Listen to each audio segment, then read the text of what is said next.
কুরআনের মধ্যে আল্লাহ রাব্বুল আলামিন 89 জায়গায় মুমিনদেরকে এভাবে ডাক দিয়েছেন, ইয়া আইয়ুহাল্লাযীনা আমানু, ওহে যারা ঈমান এনেছো আমি আল্লাহ তোমাদেরকে ডাকতেছি। কত জায়গায় ডেকেছেন?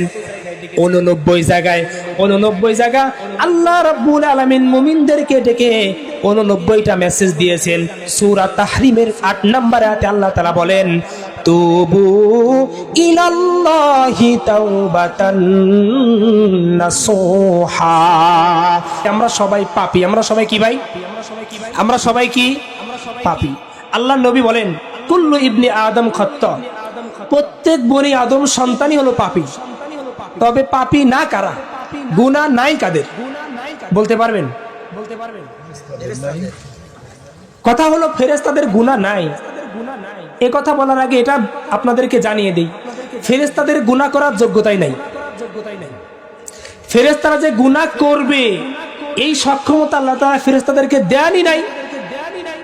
নবী রাসূলদের গুনাহ। এই যে সুন্দর উত্তর এসেছে। আমার আঙ্কেল বলেছেন নবী রাসূলদের গুনাহ নেই। আহলুস সুন্নাহ ওয়াল জামাতের আকীদা হলো ইমামে আজম আবু হানিফা রাহমাতুল্লাহ আলাইহি আকীদার উপরে প্রথম কিতাব লিখেছেন। তিনি আল ফিকহুল আকবরের মধ্যে বলেন, আল আম্বিয়া আলাইহিমুস সালাম কুল্লুহুম মুনাজ্জাহুন আনিস সাগাইরি ওয়াল কাবাইরি ওয়াল কুফরি ওয়াল কবাহ। সকল নবী রাসূলরা হলেন বড় গুনাহ ছোট গুনাহ সকল প্রকার ফায়সা কাজ গুনাহ থেকে তারা হলো নিষ্পাপ। এছাড়া দুনিয়াতে যত মানুষ আমরা আছি, যে যত বড়ই আল্লাহর ওলি হোক না কেন, সবারই কম বেশি গুনাহ আছে। তো আমরা গুনাহ করি, প্রত্যেকেই আমরা গুনাহ করি কম বেশি। এই গুনাহ হলো দুই প্রকার। কয় প্রকার ভাই? সবাই বলেন গুনাহ কয় প্রকার? একটা হলো বড় গুনাহ, কবিরা গুনাহ, আর একটা হলো ছোট গুনাহ, সগীরা গুনাহ। ছোট গুনাহ যেগুলো আছে এই গুনাহগুলো আমাদের ওযুর মাধ্যমে, দান সাদাকার মাধ্যমে, ভালো ভালো আমলের মাধ্যমে আল্লাহ তাআলা সগীরা গুনাহগুলো মাফ করে দেন। সুবহানাল্লাহ। আল্লাহ রাব্বুল আলামিন বলেন, ইন তাজতানিবু কাবাইরা মা তুনহাউনা আনহু নুকাফির আনকুম সাইয়্যাতিকুম ওয়া নুদখিলুকুম মুদখালান কারীমা। আল্লাহ তাআলা বলেন, তোমরা যদি বড় বড় গুনাহ থেকে বেঁচে থাকো আমি আল্লাহ তোমাদের ছোট ছোট গুনাহগুলো এমনিতেই মাফ করে দেব। সুবহানাল্লাহ। আল্লাহ রাব্বুল আলামিন বান্দাদের গুনাহ মাফ করেন। ছোট ছোট গুনাহগুলো ওযুর মাধ্যমে, দান সাদাকার মাধ্যমে, নেক আমলের মাধ্যমে আল্লাহ তাআলা ছোট ছোট গুনাহগুলো মাফ করে দেন। কিন্তু বড় গুনাহ যেগুলো আছে, কবিরা গুনাহ আছে, এই গুনাহ আল্লাহ তাআলা তওবা ছাড়া কখনো মাফ করেন না। কোন মানুষ যদি জান্নাতে যেতে চায় অবশ্যই তাকে কবিরা গুনাহ থেকে বেঁচে থাকতে হবে। কোন মানুষ যদি কবিরা গুনাহ করেই ফেলে, কবিরা গুনাহ করার পরে আমাদের করণীয় কি? আল্লাহ রাব্বুল আলামিন কোরআনের মধ্যে বলেছেন, ইয়া আইয়ুহাল্লাযীনা আমানু তুবু ইলাল্লাহি তাওবাতান নাসুহা। আর একটু জোরে বলুন আল্লাহু আকবার। আল্লাহ তাআলা আয়াতের মধ্যে মুমিনদেরকে ডেকে বলেন, ইয়া আইয়ুহাল্লাযীনা আমানু। কোরআনের মধ্যে আল্লাহ রাব্বুল আলামিন 89 জায়গায় মুমিনদেরকে এভাবে ডাক দিয়েছেন, ইয়া আইয়ুহাল্লাযীনা আমানু, ওহে যারা ঈমান এনেছো আমি আল্লাহ তোমাদেরকে ডাকতেছি। কত জায়গায় ডেকেছেন? 89 জায়গায়। 89 জায়গা আল্লাহ রাব্বুল আলামিন মুমিনদেরকে ডেকে 89টা মেসেজ দিয়েছেন। সূরা তাহরিমের 8 নম্বর আয়াতে আল্লাহ তাআলা বলেন, তুবু ইলাল্লাহি তাওবাতান নাসুহা। বান্দারা তোমরা আল্লাহর কাছে তওবা করো, এমন ভাবে তওবা করো তোমাদের তওবাটা যেন বিশুদ্ধ চিত্তে তওবা হয়, তোমাদের তওবাটা যেন খাঁটি তওবা হয়। বান্দারা তোমরা আল্লাহ তাআলার কাছে, আমি আল্লাহ আমার কাছে বিশুদ্ধ চিত্তে তওবা করো। এই তওবাটা কেমন? তাওবাতুন নাসুহা হলো কেমন? তাফসীর মাযহারের মধ্যে এসেছে তাওবাতুন নাসুহা হলো সেই তওবা যেই তওবা করার পরে মানুষ কখনো আর গুনাহ করে না। মানুষ সুদও খায় তওবা করে, মানুষ ঘুষও খায় তওবা করে, এটা কিন্তু তওবা না। আল্লাহ তাআলা তাওবাতুন নাসুহার কথা বলেছেন, এমন তওবা করতে হবে যেই তওবা করার পরে আর সেই গুনাহ কখনো হবে না। এর উদাহরণ দিতে গিয়ে, আমরা যখন গরুর বান দিয়ে দুধ বের করি, এই দুধ বের করার পরে কি সেই দুধ আবার বানের মধ্যে প্রবেশ করানো যায়? সম্ভব? যখন গরুর দুধ আমরা দহন করি, দুধ দহন করার পরে কেউ যদি আপনাকে বলে যেই রাস্তা দিয়ে দুধটা বের করেছো সেই রাস্তায় আবার দুধটা ঢুকিয়ে দাও, পারবেন? আলেমগণ বলেন তাওবাতুন নাসুহ হলো এমন তাওবা যেই তওবা করার পরে গুনাহ করাটা একেবারে অসম্ভব হয়ে পড়ে, অর্থাৎ সেই গুনাহটার কখনো মানুষ করতে চায় না, সেই তাওবাকে বলা হয় তাওবাতুন নাসুহা। আল্লাহ রাব্বুল আলামিন কোরআনের মধ্যে বলেন, আল্লাহ আমার কাছে তওবা করো, ইস্তিগফার পাঠ করো আর তওবা করো। আল্লাহ তাআলা দুইটি কথা বলেছেন। এক নাম্বার কথা হলো আল্লাহ তাআলার কাছে ক্ষমা চাওয়া। কি চাওয়া? ইস্তিগফার পাঠ করা। ইস্তিগফারটা কি? বলেন আস্তাগফিরুল্লাহ। সবাই বলেন আস্তাগফিরুল্লাহ, আস্তাগফিরুল্লাহ ওয়া আতুবু ইলাইহি। সবাই বলে না কেন? আস্তাগফিরুল্লাহ, আস্তাগফিরুল্লাহ ওয়া আতুবু ইলাইহি। এটা হলো ইস্তিগফার। আল্লাহর নবী এই ইস্তিগফার প্রতিদিন ৭০-এর অধিকবার পড়েছেন। আল্লাহর নবী আমাদেরকে লক্ষ্য করে বলেন, ইয়া আইয়ুহান নাসু তুবু ইলাল্লাহ, হে মানুষ সকল তোমরা আল্লাহ তাআলার কাছে তওবা করো। এরপরে আল্লাহর নবী বলেন, ওয়াল্লাহি লা আস্তাগফিরুল্লাহ ফিল ইয়াউম আকসারা মিন ৭০ মাররা। আমি স্বয়ং নবী দিনে ৭০-এর অধিকবার, অর্থাৎ ৭০-এরও বেশি বার আল্লাহ তাআলার কাছে ইস্তিগফার পাঠ করি, ক্ষমা চাই। বলেন তো আমাদের নবীর কি গুনাহ আছে? গুনাহ নাই, তারপরেও আমাদের নবী ইস্তিগফার পাঠ করে। আমাদের নবী যখন ইস্তিগফার পাঠ করে তখন বুঝতে হবে আমাদের নবীর ইস্তিগফার পাঠ করার অর্থ হলো দুইটা। কয়টা? সবাই বলে না কয়টা? আবার বলি, আমাদের নবীর কি কোনো গুনাহ আছে? আমাদের নবীকে আল্লাহ তাআলা কোরআনের মধ্যে বলেন, ফাসাব্বিহ বিহামদি রাব্বিকা ওয়াস্তাগফির, আপনি আপনার রবের নামের তাসবিহ পাঠ করুন আর ক্ষমা প্রার্থনা করুন। আমাদের নবীকে আল্লাহ তাআলা ক্ষমা প্রার্থনা করার কথা বলেছেন। আমাদের নবী যখন ইস্তিগফার পাঠ করে, এই ইস্তিগফার পাঠ করার অর্থ হয় দুইটা। এক নাম্বার অর্থ হলো এই ইস্তিগফার আমাদের নবী যখন পাঠ করেন, এই ইস্তিগফার পাঠ করার মাধ্যমে নবীজির সম্মান বৃদ্ধি পায়। সুবহানাল্লাহ। নবীজির মর্যাদা বৃদ্ধি করার জন্য নবীজি বারবার ইস্তিগফার পাঠ করেন। দুই নাম্বার কারণ হলো আল্লাহর নবী ইস্তিগফার পাঠ করেছেন তার গুনাহগার উম্মতের জন্য। বলেন সুবহানাল্লাহ। আল্লাহর নবী ইস্তিগফার পাঠ করেছেন আমাদের জন্য।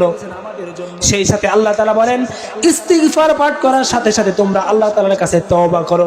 দুটার কথা আল্লাহ তাআলা বলেছেন। এখন কথা হলো তওবা করব কিভাবে? তওবা করতে হলে 4টা কাজ আমাদেরকে করতে হবে। কয়টা কাজ? আমরা অনেকেই মনে করি হুজুরের হাত ধরে তওবা করাই হলো তওবা, কিন্তু না, এটা কিন্তু আসলে তওবা না। আপনি যদি তওবা করতে চান আপনাকে অবশ্যই 4টি কাজ করতে হবে। কয়টি কাজ? সবাই বলে না কয়টি কাজ? এক নাম্বার কাজ হলো আপনি যেই গুনাহটা করেছেন সেই গুনাহটা স্বীকার করতে হবে, অপরাধটা স্বীকার করতে হবে। এটা হলো এক নাম্বার। আল্লাহ রাব্বুল আলামিন আদম নবীকে সৃষ্টি করার পরে সমস্ত ফেরেশতাদেরকে লক্ষ্য করে বললেন, ওয়া ইয কুলনা লিল মালাইকাতি সুজুদু লি আদামা ফাসাজাদু ইল্লা ইবলিস।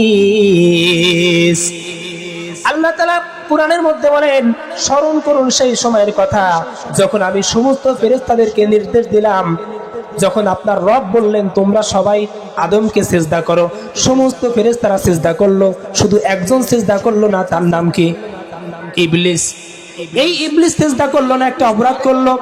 এই অপরাধ করার পরে আল্লাহ রাব্বুল আলামিন ইবলিসকে জিজ্ঞাসা করলো, মা মানাকা আল্লাহ তাসজুদা ইযা আমারতুক, আমি তোমাকে সিজদা করতে হুকুম করলাম, তোমাকে সিজদা করতে কিসে বারণ করলো? তুমি কেন সিজদা করলে না?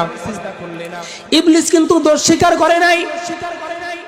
ইবলিস কি বলছে শুনুন, খলাকতানি মিন নারি ওয়া খলাকতাহু মিন তিন। ইবলিস নিজের দোষ স্বীকার না করে বরং উল্টা যুক্তি দেখাচ্ছে, আল্লাহ আপনি আমাকে সৃষ্টি করেছেন আগুন থেকে আর আদমকে সৃষ্টি করেছেন মাটি থেকে, বলেন তো মাটি উপরে থাকে না আগুন নিচে থাকে? উপরে থাকে। আগুন উপরে থাকে না? তো আল্লাহ তাআলার কাছে ইবলিস যুক্তি দিচ্ছে যে আল্লাহ আগুন সবসময় উপরে থাকে আর মাটি সবসময় নিচে থাকে, তা আপনি আদমকে বানিয়েছেন মাটি দিয়ে আর আমাকে বানিয়েছেন আগুন দিয়ে, আমি কি আদমকে সিজদা করবো? এটা কি মানায়? আনা খায়রুম মিন, আমি তো আদমের থেকেও শ্রেষ্ঠ। এই কথা বলার মাধ্যমে আল্লাহ রাব্বুল আলামিন তাকে ঘোষণা করলেন ফাখরুজু মিনহা ফাইন্নাকা রাজিম, শয়তান তুই এখান থেকে বের হয়ে যা, আজকের পর থেকে তুই হলো বিতাড়িত, তুই হলো একজন শয়তান। সে তার দোষ স্বীকার করে নাই, এর কারণে কি হয়ে গেছে? ভুল করার পরে দোষ স্বীকার না করার কারণে কি হয়ে গেছে? শয়তান। অন্যদিকে আমাদের নবী আদম আলাইহিস সালাম, মা হাওয়া আলাইহিস সালামকে আল্লাহ তাআলা নির্দেশ দিয়েছিলেন ওয়ালা তাকরাবা হাযিহিস শাজারাতা ফাতাকুনা মিনাজ জালিমিন। আল্লাহু আকবার। আল্লাহ তাআলা বলেন আমি আদম ও হাওয়াকে বললাম তোমরা দুজন যেখানে ইচ্ছা সেখানেই থাকো, জান্নাতের মধ্যে যা ইচ্ছা তাই খাও, কিন্তু খবরদার ওই গাছের নিকটে যেও না। নিষেধ করেছিলেন কে? আল্লাহ। এই নিষেধ কিন্তু অমান্য করেছিল হযরত আদম আলাইহিস সালাম। ভুল করার পরে দেখেন আল্লাহ তাআলার কাছে ভুল কিভাবে স্বীকার করছে। আদম আলাইহিস সালাম আল্লাহ রাব্বুল আলামিনের কাছে দোয়া করেছে, নিজের ভুল স্বীকার করে দোয়া করেছে। আমার সাথে বলুন রব্বানা যালামনা আনফুসানা ওয়া ইল্লাম তাগফির লানা ওয়া তারহামনা লানাকুনান্না মিনাল খাসিরিন। আল্লাহু আকবার। আল্লাহ তাআলা বলেন আমার নবী আদম আলাইহিস সালাম আমার কাছে দোয়া করলো কি ভাষায়? বান্দারা তোমরা আমার নবীর ভাষাটা শিখে রাখো। আদম আলাইহিস সালাম বললেন আল্লাহ আমি আমার নিজের প্রতি জুলুম করেছি, রব্বানা যালামনা আনফুসানা, আল্লাহ আমি আমার নিজের প্রতি জুলুম করেছি, অর্থাৎ আল্লাহ আমি যেই কাজটা করেছি এই কাজটা আমার ঠিক হয় নাই। এই কথা বলার পরে আল্লাহকে বলছে ওয়া ইল্লাম তাগফির লানা, আল্লাহ আপনি যদি আমাকে ক্ষমা না করেন, ওয়া তারহামনা, আর আপনি যদি আমার প্রতি রহম না করেন, লানাকুনান্না মিনাল খাসিরিন, আমি তো ক্ষতিগ্রস্তদের অন্তর্ভুক্ত হয়ে যাব। দেখুন আমাদের আদি পিতার নাম কি? আদি পিতার নাম কি? তিনি আল্লাহ তাআলার কাছে নিজের দোষ স্বীকার করছেন, স্বীকার করে আল্লাহ তাআলার কাছে দোয়া করছেন। আল্লাহ তার দোয়া কবুল করেছেন নাকি কবুল করেন নাই? কেন করছে? সে দোষ স্বীকার করছে। তওবা করার জন্য প্রথম শর্ত হলো আপনি যেই গুনাহ করেছেন সেই গুনাহের কথা আল্লাহ তাআলার কাছে স্বীকার করতে হবে যে আল্লাহ আমি এই গুনাহটা করেছি। দুই নাম্বার, যেই গুনাহ করেছেন সেই গুনাহের জন্য আপনাকে লজ্জিত হতে হবে, অর্থাৎ আপনাকে অনুতপ্ত হতে হবে। আল্লাহ আমি যেই গুনাহ করেছি সেই গুনাহ আমার করা উচিত হয়নি, আমি আমার নফসের তাড়নায় আমি নিজের উপর জুলুম করে এই গুনাহ করে ফেলেছি, আল্লাহ আপনি আমাকে মাফ করে দেন। বলেন তো আমাদের সবার জীবনে গুনাহ আছে কিনা? আমরা যখনই কোনো ভুল করব, গুনাহ করব, তওবা করব, তখন আদম আলাইহিস সালামের শিখানো এই দোয়াটাও সঙ্গে সঙ্গে পড়ে নেব। আমার সাথে বলেন রব্বানা যালামনা আনফুসানা ওয়া ইল্লাম তাগফির লানা ওয়া তারহামনা লানাকুনান্না মিনাল খাসিরিন। আমরা যত গুনাহ করি কেউ না জানলে জানে কে বলেন তো? পৃথিবী না জানুক আমি তো জানি, আমি কি পাপ করেছি হায়। পৃথিবী না জানুক আমি তো জানি, আমি কি পাপ করেছি হায়। আমার পাপের করলে বিচার, বাঁচার উপায় নাই আমার। দয়াময় প্রভু মাফ করো আমায়, মাফ করো আমায়, মাফ করো আমায়। সবাই চিল্লা বলেন আমিন। আল্লাহ রাব্বুল আলামিনের কাছে তওবা করতে হলে তিন নাম্বার যে কাজটি করতে হবে সেই কাজ হলো যেই গুনাহ আপনি করেছেন সেই গুনাহ ছেড়ে দিতে হবে। আপনি গুনাহ করবেন আবার আল্লাহ তাআলার কাছে তওবাও করবেন, আল্লাহ তাআলা আপনার তওবা কখনো কবুল করবেন না। তওবা করতে হলে 4 নাম্বার যে কাজ করতে হবে, ভবিষ্যতে সেই গুনাহ আর করবেন না এই ওয়াদা করতে হবে। আপনি যখন কোনো গুনাহ করে ফেলেছেন, কোনো মানুষকে কষ্ট দিয়েছেন, আল্লাহ রাব্বুল আলামিনের কাছে যখন আপনি তওবা করবেন, আপনার 1 নাম্বার কাজ হবে স্বীকার করা, আল্লাহ আমি এই কাজটা ঠিক করি নাই। 2 নাম্বার কাজ হলো আপনার অপরাধের জন্য মনে মনে অনুশোচনা হওয়া, দুঃখ পাওয়া, আল্লাহ আমার এই কাজটা একদম করা ঠিক হয় নাই। 3 নাম্বার সেই বদ অভ্যাসটা সঙ্গে সঙ্গে ত্যাগ করতে হবে। আর 4 নাম্বার এই গুনাহের কাজ ভবিষ্যতে আর কখনো করব না এটা বলে প্রতিজ্ঞা করতে হবে। এটার নাম হলো তওবা। আর আল্লাহ তাআলা মুমিনদেরকে লক্ষ্য করে বলেন, তুবু ইলাল্লাহি তাওবাতান নাসুহা।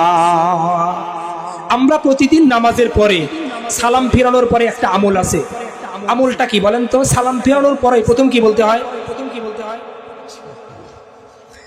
নামাজের আমরা যখন সালাম ফিরাই, সালাম ফিরানোর পরে আমরা প্রথমে কি বলি? আস্তাগফিরুল্লাহ, আস্তাগফিরুল্লাহ। আচ্ছা বলেন তো, আস্তাগফিরুল্লাহ শব্দের অর্থ হলো আল্লাহ আমি আপনার কাছে ক্ষমা প্রার্থনা করছি, আল্লাহ আপনি আমাকে ক্ষমা করুন, আমি আপনার কাছে ক্ষমা চাচ্ছি। আচ্ছা, নামাজ আমরা যতক্ষণ সময় পড়লাম, নামাজ কি খারাপ কাজ? নামাজ কি কোনো গুনাহের কাজ? সওয়াবের কাজ না? সবচেয়ে বড় সওয়াবের কাজ নামাজ পড়া। তো নামাজ পড়ার পরেও আমরা কেন আস্তাগফিরুল্লাহ বলি, এটাকে বলতে পারবেন? আমাকে ফোন করে একজন বলছে যে ভাই আমার এলাকার এক হুজুর বলছে আস্তাগফিরুল্লাহ বলবা গুনাহ করার পরে, নামাজ পড়ার পরে কেন আস্তাগফিরুল্লাহ বলো? কথাটা শুনতে কিন্তু আসলে রাইট শোনায়, আসলে তো তাই। নামাজ তো ভালো জিনিস, নামাজের পরে আমরা কেন আস্তাগফিরুল্লাহ বলবো? কিন্তু কথা হলো কেন করব কেন করব না, ইসলামের ইবাদত করার ক্ষেত্রে সব জায়গায় এই প্রশ্ন করা যাবে না। মুমিনদের মূলনীতি হলো সামিআনা ওয়া আতা'না, আমরা শুনবো আর সেটা কি করব? মেনে নেব।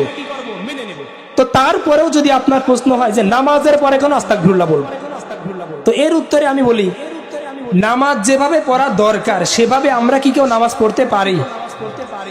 নামাজ পড়ে 2 রাকাতে 5 মিনিট, এই 5 মিনিটে সারা দুনিয়া ঘুরে চলে আসে। অন্য সময় দুনিয়ার সব চিন্তা মাথায় আসে না, কিন্তু নামাজের সেজদায় গেলে সব মাথায় চলে আসে, ঠিক কিনা? আসে কিনা? আসে। তো নামাজ যেভাবে পড়া উচিত আমরা কেউ সেভাবে নামাজ পড়তে পারি না। আল্লাহ তাআলার সামনে যেভাবে দাঁড়ানো উচিত আমরা কেউ সেভাবে দাঁড়াতে পারি না। এজন্য নামাজের পরে আমরা আবার বলি আস্তাগফিরুল্লাহ, আস্তাগফিরুল্লাহ, আল্লাহ আমি আপনার কাছে ক্ষমা প্রার্থনা করছি, আল্লাহ যেভাবে আপনার ইবাদত করার কথা ছিল সেভাবে করতে পারি না। এই আস্তাগফিরুল্লাহ পাঠ করার অনেক ফজিলত আছে, অনেক ফজিলত আছে। বিখ্যাত একজন তাবিঈ, নাম হলো হাসান বসরি রহমাতুল্লাহ আলাইহি। হাসান বসরি রহমাতুল্লাহ আলাইহি, হযরত হাসান বসরি রহমাতুল্লাহ আলাইহির মজলিসে একজন লোক আসলো। একজন লোক আসার পরে বলল, হুজুর অনেক দিন ধরে আমাদের এলাকায় বৃষ্টি হয় না, আপনি আমাদেরকে একটা আমল শিখিয়ে দেন যেন আল্লাহ তাআলা আমাদের এলাকায় বৃষ্টি দান করে। হাসান বসরি রহমাতুল্লাহ আলাইহি বললেন, তোমরা বেশি বেশি ইস্তিগফার পাঠ করো, অর্থাৎ আস্তাগফিরুল্লাহ আস্তাগফিরুল্লাহ পড়ো। কিছুক্ষণ পরে আরেকজন ব্যক্তি এসে বলল, হুজুর আমার সন্তান হয় না, আমার জন্য আপনি দোয়া করেন, একটা আমল শিখিয়ে দেন, আল্লাহ যেন আমাকে সন্তান দান করে। হযরত হাসান বসরি তাকেও বললেন, তুমি বেশি বেশি ইস্তিগফার পাঠ করো। কিছুক্ষণ পরে আরেকজন ব্যক্তি এসে বলল, হুজুর আমার সম্পদ অনেক কমে গেছে, সম্পদের মধ্যে বরকত পাচ্ছি না, আমার ধনী হওয়ার ইচ্ছা, কি আমল করব? হযরত হাসান বসরি বললেন, তুমি বেশি বেশি ইস্তিগফার পাঠ করো।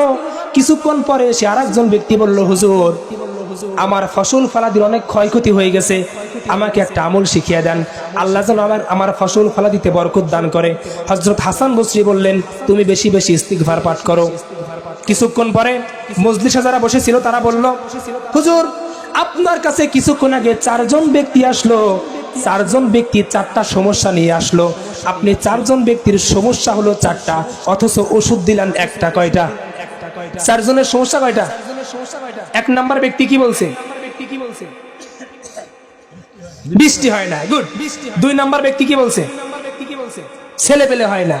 তো আর কিছুক্ষণ পরে এসে আরেকজন ব্যক্তি বলছে কি তার কি হয় না? অভাব, সম্পদ দরকার। তারপরে আরেকজন ব্যক্তি এসে বলতেছে, 4 নাম্বার ব্যক্তি এসে বলতেছে আমার ফসল ফলাদি ক্ষয়ক্ষতি হয়ে যাচ্ছে, তো কিছু আমল শিখিয়ে দেন। 4 জন ব্যক্তিকেই হাসান বসরি একটি আমল শিখিয়েছেন। বলেন সুবহানাল্লাহ। আর একটু জোরে বলেন সুবহানাল্লাহ। সে আমলটা কি? আস্তাগফিরুল্লাহ, আস্তাগফিরুল্লাহ, আস্তাগফিরুল্লাহ পড়ো, আল্লাহ তাআলা তোমাদের 4 জনের অবস্থায় পরিবর্তন করে দিবেন। সুবহানাল্লাহ। হযরতে হাসান বসরি তখন মজলিসের মধ্যে তার ভক্তদের সামনে কোরআনের আয়াত তেলাওয়াত করলেন। ফাকুল তুস্তাগফিরু রাব্বাকুম ইন্নাহু কানা গফফারা ইউরসিলিস সামাআ আলাইকুম মিদরারা ওয়া ইউমদিদকুম বিআমওয়ালিন ওয়া বানিনা ওয়া ইয়াজআল লাকুম জান্নাতিন ওয়া ইয়াজআল লাকুম আনহারা। এটা হলো আস্তাগফিরুল্লাহ করার 1 নাম্বার ফজিলত। 2 নাম্বার ফজিলত, যে ব্যক্তি বেশি বেশি আস্তাগফিরুল্লাহ পড়বে, ইস্তিগফার পাঠ করবে, আল্লাহ তাআলা তার দোয়া কবুল করবে। বিখ্যাত একজন ইমাম ছিলেন, ইমাম আহমদ ইবনে হাম্বল রাহমাতুল্লাহ আলাইহি। হাদিস শাস্ত্রের একজন বড় ব্যক্তিত্ব, একজন বড় ইমাম। সবচেয়ে বড় হাদিসের কিতাব হলো মুসনাদে আহমদ। বলেন তো আমাদের সামনে যত হাদিসের কিতাব আছে তার মধ্যে সবচেয়ে বিশুদ্ধ হাদিসের কিতাবের নাম কি? বুখারী। সবচেয়ে বিশুদ্ধ কিতাবের নাম কি? অর্থাৎ কোরআনের পরে সবচেয়ে যে কিতাবটা পৃথিবীতে যাচাই বাছাই মানদণ্ডে উত্তীর্ণ শুদ্ধ, সেই কিতাবের নাম কি? বুখারী শরীফ। এই বুখারীর উস্তাদ ছিলেন ইমাম আহমদ ইবনে হাম্বল, জগৎ বিখ্যাত একজন মুহাদ্দিস, বৃদ্ধ মানুষ, দিন নেই রাত নেই, দেশে দেশে ঘুরে বেড়ায় হাদিসের জন্য, হাদিস কারেকশন করে। তাকে অনেকবার প্রশ্ন করা হয়েছে, তাকে যত বিষয়ে প্রশ্ন করা হয় প্রত্যেকটা প্রশ্নের উত্তর দেয় হাদিস থেকে। সুবহানাল্লাহ। ইমাম আহমদ ইবনে হাম্বল রাহমাতুল্লাহ আলাইহি একদিন রাতের বেলা সফরে বের হলেন। সফরে বের হওয়ার পরে মাগরিবের নামাজ পড়ার পরে শীতের দিনে ইশারের নামাজ মনে করেন এলাকার একটা মসজিদে পড়লো। এলাকার মসজিদে ইশারের নামাজ পড়ার পরে এলাকার কেউ তো তাকে চেনে না, তাকেও কেউ চেনে না। নিজের এলাকা থেকে অনেক দূরে চলে গেছেন। অনেক দূরে যাওয়ার পরে ইশারের নামাজ পড়ার পরে কুনকুনে শীতের মধ্যে মসজিদের মধ্যে শুয়ে আছেন আর ভাবছেন আজকের রাতটা মসজিদে কাটিয়ে দেব। বলেন তো আপনাদের এলাকায় কোনো মানুষ যদি মসজিদে অপরিচিত কোনো ব্যক্তি এসে থাকতে চায়, মুয়াজ্জিন কি থাকতে দিবে? সন্দেহ হয় না যে বেটা যদি মাইক নিয়ে চলে যায়? আছে কি না? অনেক জায়গায় চুরি হয় না? তো মুয়াজ্জিন তো ইমাম আহমদ ইবনে হাম্বলকে চেনে না। ইমাম আহমদ ইবনে হাম্বল মসজিদে শুয়ে আছেন। মুয়াজ্জিনকে অনুরোধ করলেন, ভাই আজকের রাতটা আমি মসজিদে থাকবো, মসজিদ ইবাদত করব। মুয়াজ্জিন রাজি হয় না, আপনি তাড়াতাড়ি বের হন, মসজিদ তালা দেব। আহমদ ইবনে হাম্বল রাহমাতুল্লাহ আলাইহি মসজিদ থেকে বের হওয়ার পরে হাঁটতে হাঁটতে গিয়ে দেখলেন কিছু দূর পরে আরেকটি বাজার আছে। সেই বাজারের মধ্যে একটি দোকান আছে, যেই দোকানটা হলো রুটির দোকান। কিসের দোকান? রুটির দোকানে একজন ব্যক্তি নিজের হাতে রুটি বানায়, সেই রুটি বিক্রি করে। সেই ব্যক্তির কাছে গিয়ে বলল, ভাই আপনি তো শীতের দিন রুটি বানাচ্ছেন, আপনার এই চুলার পাশে আমি দাঁড়িয়ে কি আগুনের তাপ নিতে পারি? আমার তো খুব শীত লাগছে। রুটিওয়ালা বললেন, অবশ্যই আপনি আমার পাশে দাঁড়ান, আপনার যদি প্রয়োজন হয় আজকে রাতের বেলা আপনি আমার কাছে থাকেন। সুবহানাল্লাহ। মানুষের মনকে আল্লাহ নরম করে দেন। আহমদ ইবনে হাম্বল রাহমাতুল্লাহ আলাইহি সেই রুটিওয়ালার পাশে দাঁড়িয়ে আছেন আর লক্ষ্য করেছেন রুটিওয়ালা যখন রুটি বলে তখন বলে আস্তাগফিরুল্লাহ। যখন রুটিওয়ালা রুটিটা চুলার উপরে দেয় তখন বলে আস্তাগফিরুল্লাহ। আবার যখন রুটিটা নিয়ে বাসনে রাখে তখন বলে আস্তাগফিরুল্লাহ। কোনো ব্যক্তি যখন রুটি ক্রয় করতে আসে তার কাছে যখন রুটি বিক্রি করে বলে, সবাই বলে না, আবার যখন বিক্রি করার পরে যখন যে ব্যক্তি টাকা দেয় টাকাটা নিয়ে যখন ড্রয়ারে রেখে দেয় তখন কি বলে? সব সময় শুধু আস্তাগফিরুল্লাহ বলে। ইমাম আহমদ ইবনে হাম্বল দেখলেন এ ব্যক্তি কি এমন আমল করে, মুখ দিয়ে আস্তে আস্তে কি যেন শোনা যায়, আস্তাগফিরুল্লাহ না কি যেন শোনা যায়। কাছে গিয়ে একটু বলি, বলে ভাই আপনি কি পড়ছেন মুখ দিয়ে? বলে আস্তাগফিরুল্লাহ। বলে এটা পরে আপনি কি ফলাফল পেয়েছেন, আপনার কি লাভ হয়েছে? লোকটা ইমাম আহমদ ইবনে হাম্বলকে বলে, ভাই আমার এই আস্তাগফিরুল্লাহ পড়ার মাধ্যমে কি লাভ হয়েছে সেটা যদি আপনাকে বলি আপনি অবাক হয়ে যাবেন। বলে কি লাভ হয়েছে? বলে আস্তাগফিরুল্লাহের আমলের সাথে আমি অনেক দিন ধরে লেগে থাকার কারণে আল্লাহ রাব্বুল আলামিনের কাছে আমি যখন যে জিনিসই চাই আল্লাহ তাআলা সঙ্গে সঙ্গে আমাকে সেটাই দিয়ে দেয়। সুবহানাল্লাহ। আল্লাহ তাআলার কাছে আমি এ যাবৎকাল যত কিছু চেয়েছি আল্লাহ তাআলা আমাকে সব কিছুই দিয়েছেন, শুধু একটি জিনিস দেন নাই। ইমাম আহমদ ইবনে হাম্বল একটু অবাক হয়ে গেলেন, কি এমন জিনিস যেটা আল্লাহ আপনাকে এখনো দেননি অথচ সব দিয়ে দিয়েছেন? তখন তার মনের মধ্যে কৌতূহল হলো, রুটিওয়ালাকে জিজ্ঞাসা করলো, আপনাকে কোন এমন দোয়া আছে যেটা আপনার দোয়া এখনো কবুল করা হয় নাই? তখন লোকটা বলছে, মুরব্বী আপনি শুনুন, বর্তমান সময় এই জামানায় একজন ইমাম আছে, হাদিসের ইমাম আছে, তার নাম হলো ইমাম আহমদ ইবনে হাম্বল, যিনি হলেন হাদিস শাস্ত্রের একজন বড় ইমাম, একজন মহান ব্যক্তি, আল্লাহওয়ালা ব্যক্তি। আমি আল্লাহ তাআলার কাছে দোয়া করেছি, আল্লাহ এই যুগের মহান ব্যক্তি ইমাম আহমদ ইবনে হাম্বলের সঙ্গে আমাকে দেখা করিয়ে দিয়েন, আমি তাকে সালাম দেব, তার সাথে মুসাফা করব, তার কপালে চুমু দেব। আমি এই দোয়াটা করেছি, আল্লাহ তাআলা এই দোয়াটা এখনো কবুল করে নাই। বলেন তো আহমদ ইবনে হাম্বল কোথায় আছে? চিনে নাই। ইমাম আহমদ ইবনে হাম্বল বললেন, ভাই আল্লাহ রাব্বুল আলামিন তোমার এই দোয়াটাও কবুল করেছে, যেমন তেমন ভাবে কবুল করে নাই। ইমাম আহমদ ইবনে হাম্বলের দেখা করার জন্য তোমাকে যেতে হয় নাই ভাই, আল্লাহ তাআলা ইমাম আহমদ ইবনে হাম্বলকে তোমার সামনে উপস্থিত করেছে। সুবহানাল্লাহ। আমি হলাম এই যুগের আহমদ ইবনে হাম্বল। তখন লোকটা সঙ্গে সঙ্গে ইমাম আহমদ ইবনে হাম্বলকে সালাম দিয়ে মুসাফা করে তার কপালে চুমু এঁকে দিল। সুবহানাল্লাহ। তাহলে ইস্তিগফার পাঠ করা এটা হলো ফজিলত। তো এজন্য আমরা শুধু নামাজের পরে যে ইস্তিগফার করবো তা না, উঠতে বসতে সব সময় আমরা ইস্তিগফারের সঙ্গে লেগে থাকবো। শামসুদ্দোহা আসসালাম, বদরুদ্দোজা আসসালাম, নূরুল হুদা আসসালাম, আসসালাম।